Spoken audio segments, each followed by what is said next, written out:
Let's talk about a truth most people are just too afraid to say out loud. Pretty women, even in spaces shared with gay men, can still be seen as a threat.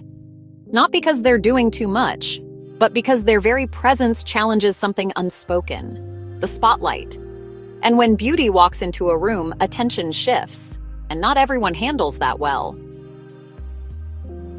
Attention is currency.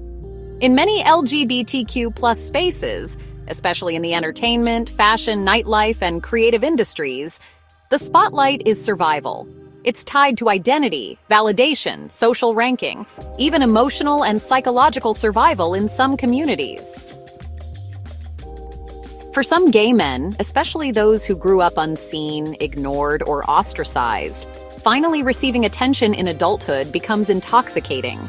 The performance becomes armor. The flair, the fashion, the loudness. It's not just self-expression, it's compensation for all the times they were made to feel invisible. But when a naturally stunning woman walks in, effortlessly magnetic, she doesn't have to perform. She doesn't have to work for the room. She already has what many have spent years crafting, and that is instant captivation. That can feel like a spotlight theft to someone who has fought tooth and nail to be seen. In some male-dominated spaces, gay or straight, there's an unspoken ranking system. Who's the loudest? The funniest? The best dressed? The most desired? Pretty women disrupt that order just by existing. Especially if she's unbothered, not chasing male attention and not seeking approval, she becomes untouchable. That power intimidates. And when she's also kind, smart, and self-possessed, she can trigger unresolved insecurities.